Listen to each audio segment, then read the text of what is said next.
नमस्कार। Donald Trump को जो गहरा झटका लगा है भारत के मास्टर स्ट्रोक से। अमेरिका हमेशा से एक सुपर पावर देश था और उसको ऐसा लगता था कि मैं तो विश्व का राजा हूं या चौधरी हूं, मैं जिसको जैसा चाहूं वैसे करेंगे।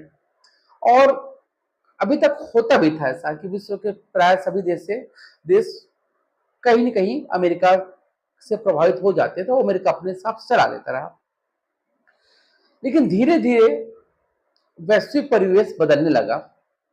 मैं भारत पे आता हूँ। भारत अब उस स्तर पर है कि अमेरिका को आंख में आंख डालकर बात कर सकता है। डोनाल्ड ट्रंप जब भारत को टैरिफ वार का धमकी देने लगे तो भारत ने बिल्कुल भी रिएक्ट नहीं किया। हमारे प्रधानमंत्री नरेंद्र मोदी ने बिल्कुल शांति से, क्योंकि उनको पता था रिएक्ट करने का ये समय नहीं है। अपने लिए और अपने कारोबारियों के लिए और देश के लिए नए रास्ते तलाशने का वक्त है। जो 10-11 साल में भारत सरकार की विदेश नीति थी वो बहुत काम आई। हम रूस ने ऑफर कर दिया, रूस ने अपने की हमारे बाजार में अपना सामान बेची है। जिस चीन को से हमारा रिश्ता कभी उतना अच्छा नहीं था, उस चीन ने भारत देश के लिए स्टैंड लेना चालू किया। भारत की तरफ दोस्ती का हाथ बढ़ाते हुए अमेरिका की टैरिफ नीति का विरोध किया और भारत के साथ दोस्ती का हाथ बढ़ाया। ऑस्ट्रेलिया भारत के साथ आ गया, ईरान जैसे देश भारत के आगे, लगभग सभी देश भारत के साथ आ गए। कल जापान दौरा जो प्रधानमंत्री ने किया, जापान में ने स्पष्ट संदेश दे दिया। चीन को लेकर जो एक संदेह की स्थिति है, और गलत भी नहीं, क्योंकि हमारा और चीन का जो ट्रैक रिकॉर्ड है बहुत अच्छा नहीं था। बहुत लोगों के मन में शंका है, हालांकि हमारे देश के जो वामपंथी विचार के लोग हैं वो देश का भला होते नहीं देना चाहते और जो जियो पॉलिटिक्स को समझते नहीं है। आप समझिए चीन और भारत किन परिस्थितियों में पास आए हैं, आप इनको बड़े ध्यान समझिएगा। आपका कॉन्सेप्ट मैं अभी क्लियर कर देता हूं। चीन जानता है कि भारत अब वो भारत नहीं रह गया जब हम पे वो हावी हुआ करता था। आज भारत चीन के समकक्ष आ गया है, बहुत बड़ा बाजार है। और चीन ये भी जानता है कि अमेरिका से लड़ने में और अमेरिका की टैरिफ नीति के जवाब में भारत के साथ दोस्ती का हाथ बढ़ाना पड़ेगा। भारत की भी एक जरूरत है कि अमेरिका की टैरिफ नीति को और डोनाल्ड ट्रंप की दादागिरी को खत्म करने के लिए एक अलग मापदंड तय किया जाए। तो चीन और भारत अभी जो जुड़े हैं एक दूसरों की जरूरत के साथ जुड़े हुए हैं ना। इस स्थिति में चीन भारत को धोखा दे सकता है, ना भारत चीन को धोखा दे सकता है। भारत को तो कभी धोखा देता ही नहीं है, लेकिन चीन जो है भारत को धोखा देने की स्थिति में फिलहाल नहीं है, क्योंकि उसकी मजबूरी है। साथ में रूस भी अब शामिल है।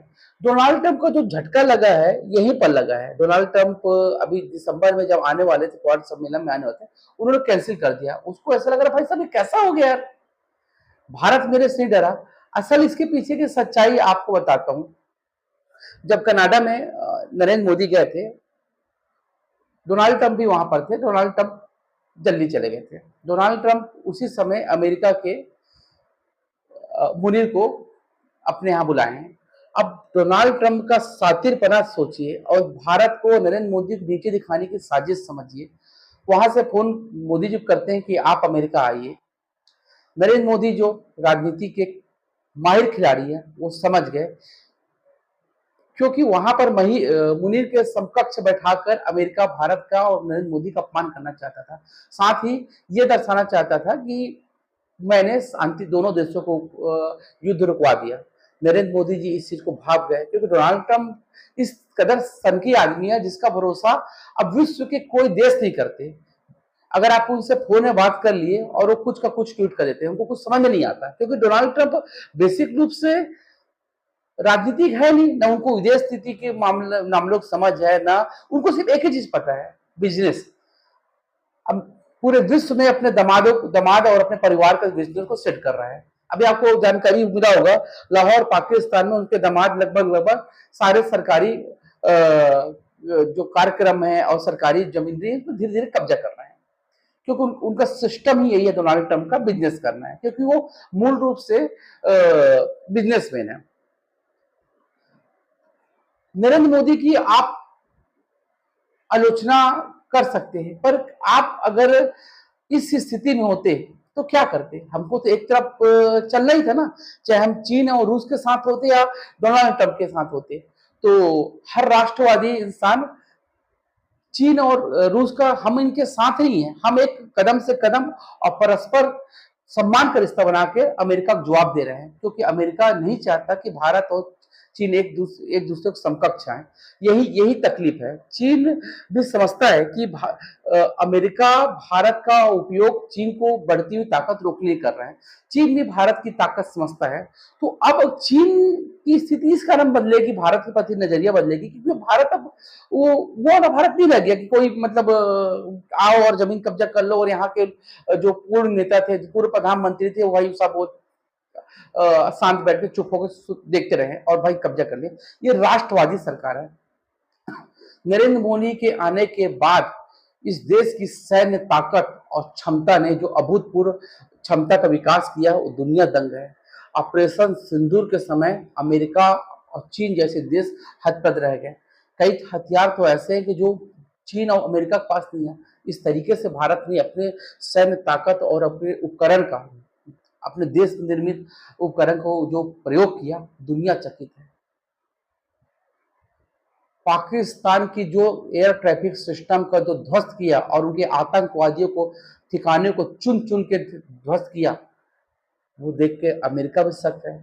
क्योंकि अमेरिका, जो एक खबर आ रही है इसमें कितनी सच्चाई है कि कितनी हुई, अमेरिका इसलिए भी चिढ़ गया भारत से कि वहां पर जब भारत ने किराना हिल्स पे हमला किया, तो लोग बोलते हैं कि जो जानकारी है कि उनके परमाणु संयंत्र अमेरिका डैमेज हो गए।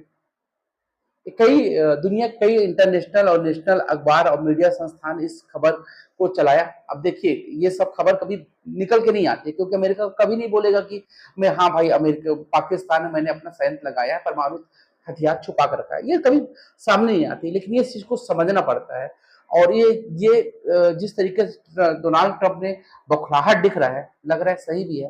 डोनाल्ड ट्रंप भारत से और खासकर नरेंद्र मोदी से इसलिए चिढ़ गए हैं कि उन्होंने जब नरेंद्र मोदी के सामने प्रस्ताव रखा नोबेल पुरस्कार के लिए नामित करने, उन्होंने साफ मना कर दिया कि अमेरिका की तरफ से भारत पाकिस्तान का युद्ध नहीं रुका है। पाकिस्तान की तरफ से जब निवेदन आया तो हमने युद्ध को रोका, मानवीय आधार पर रोका है, लेकिन ये ऑपरेशन सिंधु रुका नहीं है, ये अनवरत जारी रहेगा। डोनाल्ड ट्रंप को बड़ा झटका लगा, क्योंकि ऑपरेशन सिंदूर के माध्यम से वो दावा कर रहे थे कि भारत पाकिस्तान के युद्ध में रुकवाया। क्योंकि डोनाल्ड ट्रंप को नोबेल पुरस्कार पाने के लिए किसी हद तक गिरना है। वो रूस यूक्रेन का युद्ध रुकवा नहीं पा रहे हैं, लगातार मुंह खा रहे हैं, उनके देश में उसकी आलोचना हो रही है। जिस टैरिफ वार को लेकर वो दुनिया में मतलब आतंक मचाए, दुनिया में दादागिरी कर रहे थे, आज वही अमेरिका के लोग ट्रंप के शासन खिलाफ हो गए हैं। जो ट्रंप को लग रहा था कि भारत में महंगाई बढ़ेगी, भारत का तो जीडीपी 7.8 आ गया, आज ही आया 7.8 आया। विश्व में सबसे जल्दी और ज्यादा बढ़ने वाला जीडीपी भारत में सामने आया। वही अमेरिका में महंगाई बढ़ने लग गया है। जो चीज 100 मिलता रहा 150 मिलने लग गया। अब अमेरिका के लोग भी नाराज हो रहे हैं। उनकी कंपनियां धीरे धीरे, क्योंकि मार्केट खत्म हो रहा है उनके पास ना, मार्केट है नहीं, बेचो अब सामान तो बना लोगे, बेचो कहां पर? भारत विश्व का सबसे बड़ा मार्केट था, तो भारत ने भी उनको, अमेरिका को उसी के हिसाब में जवाब देना चालू कर दिया। बस ये है कि अमेरिका के राष्ट्रपति टप टप टप टप करते रहते हैं, हमारे देश के प्रधानमंत्री बहुत गंभीरता से अपना काम करते हैं। जापान भी गए, चीन में जा रहे हैं, पुतिन इंडिया भी आ रहे हैं। जो ये समीकरण बन रहा है, विश्व का सबसे ताकतवर समीकरण बन रहा है, जिसको देखकर ट्रंप बिलगनाना स्वाभाविक है। क्योंकि ट्रंप को जब से अमेरिका का जन्म हुआ, पहली बार कोई देश इस मजबूती से खड़ा हुआ है और चारों खाने पस्त कर दिया। ये भारत की जीत है, ये उस भारत की जीत है जिसका सपना हमारे पूर्वजों ने देखा। आज भारत अमेरिका पर भारी हो रहा है।